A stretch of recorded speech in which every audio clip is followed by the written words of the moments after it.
Hello Scorpio, Scorpio rising and Scorpio moon people. This is your monthly astrological horoscope for January 2017.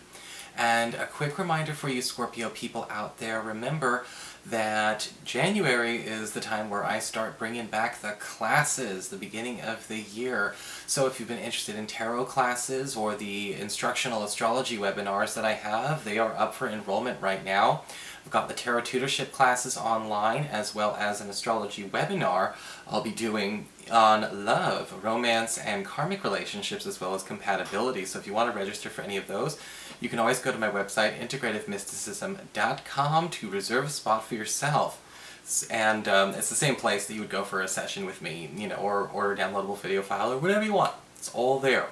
So what is going on with your January, we may ask ourselves? Well, January we've got a lot of leftover energy, and this is not a bad leftover energy. I don't want anyone to think that, because it's actually a great aspect that began at the end of December, and that is the Saturn trine Uranus between Sagittarius and Aries. And this is between your second house of earned income, I guess you could say your personal, the money that you have, and the money that's coming to you, and your income avenues, and your sixth house of schedule, of work. And we're doing a big transformation over this time because we're talking about reconciliation as well as reconsideration. Those are the two big R words that are the themes this month. And when it comes to a harmonious angle like this, it's bringing order to chaos in your work life. If you've been having a hard time finding compatible work, if you've been having a hard time maybe finding a compatible job, maybe we're finding good jobs but the commute's no good, or we're finding the right paying salary but the schedule is totally wrong, or maybe we've been feeling like we've been working way too much to get ahead or make ends meet, and things in our schedule have become a little bit hectic and perhaps for that matter restrictive. This is again going to reconcile the issues there. This is going to be a great month financially for a lot of people, but water signs like you in particular. And what I really like about this Sagittarius, Aries connection is that it happens pretty much all month, because these are slow-moving planets. Okay, these are slow-moving planets, so whenever one gets a little bit ahead and slows down, the other one catches right up. So they're inching along at a crawl together, holding on to this good energy for you all January. We also have Mercury, currently retrograde in your third house, Capricorn, the area that rules your communications. Say hello to Rambo, everyone. Nice, sweetheart. And I've been talking to this camera and to this box all day, and he's like, I want some attention. So Mercury, currently retrograde in your third house, is kind of a double ooch, when you think about it. Thank goodness it's only for like the first week and a half of the month. And with Mercury in the third house going retrograde, you can expect some commute challenges, so I want all you Scorpios out there to be a little extra careful on the road, especially when it comes to tickets, flat tires, and things along those lines. But also make sure that you pay attention to what could be going on with people trying to make commitments to schedules. Again, schedules are a big deal for you this month, but also at the same time, pacts and promises and contracts that need to be reconsidered and reworded, maybe even, again, reconciled and reconsidered in terms of what we're signing off on, because, especially between the 1st and the 8th of the month, the Mercury retrograde is going to be challenging a lot of old agreements that, we are stuck in, or we thought we were stuck in, that we need to get out of.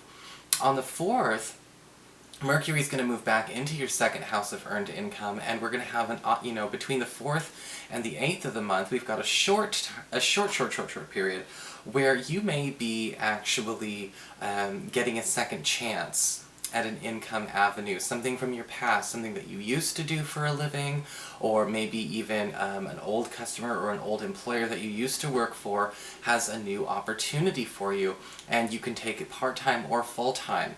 Because it's so short, and I'm not sure if you are a Scorpio sun, rising, or moon watching this, this isn't going to be hitting everyone, but it is a very special little angle to keep an eye out for. Mercury will be back to its old self after the 8th and back in Capricorn in that area of communications by the 12th. So everything should be right as rain as far as, again, any kind of contracts or binding agreements you have to make good on or make concrete then. We also have Venus going into Pisces, into your 5th house of love and romance, the very beginning of the month, and staying there all month, pretty much right neck and neck with Mars. And this is an incredibly romantic angle for those of you who are looking for a new love opportunity. A lot of single Scorpios, even if you're not looking for new love, January and February are very, very strong for love and romance for you. And I feel like there are a lot of coupling opportunities and commitment opportunities just around the corner. And this could also be a good time for those of you that maybe need to take some of this energy and, create a stronger one-on-one connection with one of your children, because the 5th house does rule children. You may be feeling like maybe one of your kids, is not getting the attention or any of the time that you would like to spend with them, or perhaps you may feel like your partner's hogging all the time with one of your kids and now it's time for you to kind of, get your time as well. This is also wonderful for that connection to go on too. Custody discussions and things like that should be much easier to handle when you have Mars and Venus working in harmony in the 5th house as well. So again, another long, good season, in both love and parenting. When it comes to the middle of the month, we've got a full moon in Cancer, in your 9th house of your higher education, spiritual practice, travel, as well as any government and legal proceedings that you have going on. And this full moon brings culminations for you, and this may actually be an opportunity to close or get rid of an obstacle or a barrier that's been inhibiting your opportunities to travel, whether you're trying to travel abroad or work abroad. This could bring opportunities as well for a lot of Scorpios who've been looking to maybe broadcast a personal vlog or blog. If you're interested in going into publishing, trying to get something published or circulated, you may even find that, you are making a name for yourself internationally, or at least at farther distances than you are at home during this time. Lastly, on this angle, if you are trying to close up or end some kind of legal discussion or issue you have going on with your local government, whether it's permits or any kind of paper pushing dialogues, this full moon is going to help hurry that up to a satisfactory punctuation for you. On the 19th of the month, we do have the Sun moving into Aquarius, into your 4th house of home and family. And this, this angle is actually all about trying to get more out of the time you can spend with relatives, and also reconnecting ties with people in your family that have gone adrift. Now, this might not necessarily be blood kin. This can also be your closest friends. This could be talking about pulling together an old family, an old group that needs to come back together around you. And this is going to be a trend from about the 19th going all the way into the 3rd week of February. But what the nice thing is about the Sun in the 4th house is that it is also talking about, again, healing issues that could be going on in the home. This might not necessarily be intangible healing or intangible construction. This might be a time where a lot of you are working on fixing issues around the house or issues around the neighborhood. If there's a project or like a repair issue that needs to get taken care of and it's just been procrastinating for too long, we're getting started on our spring cleaning a little early, and that's usually something a lot of you Scorpios are really good for anyway, because a lot of you Scorpios, much like us Virgos, are not afraid to get rid of junk and clutter.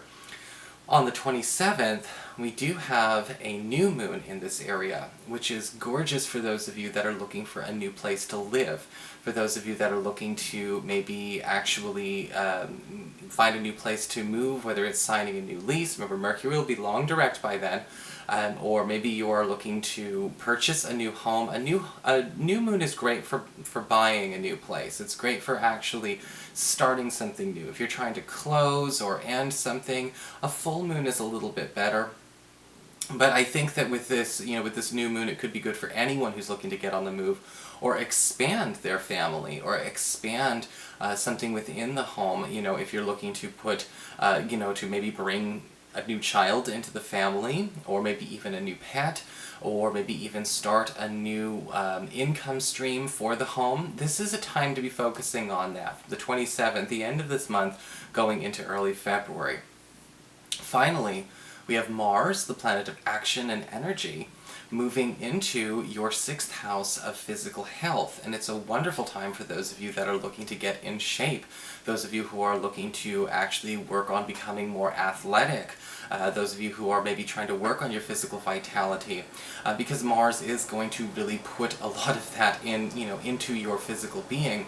This is also a time where a lot of you are going to becoming a lot more successful in competitive areas, whether it's competitive at work, competitive in sports, competitive in school. You're going to be seeking out a lot of these competitive opportunities because you know you can seize them. A lot of this is more of a February angle, but I wanted to make sure that we also saw, that this is coming in the last 4 days of January as well. Lastly, Mars in the 6th house does talk about, again, excellent work opportunities for those of you that are looking to increase your workload, to increase your productivity. Mars is all about rewards through labor, and I think that we've talked about this before a few times. Wherever Mars is in a money area, house 6, house 10, house 2, we see opportunities for overtime. And with the recent reconciliation that's been going on between Saturn and Uranus, you may find an opportunity that you can actually have more than just 24 hours in a day during this period. So that is your forecast, Scorpio. I hope you enjoyed it. If you did, please like, share, and subscribe. I appreciate it. And of course, if you'd like to get a session with me, you can always follow the links below, or go to integrativemysticism.com.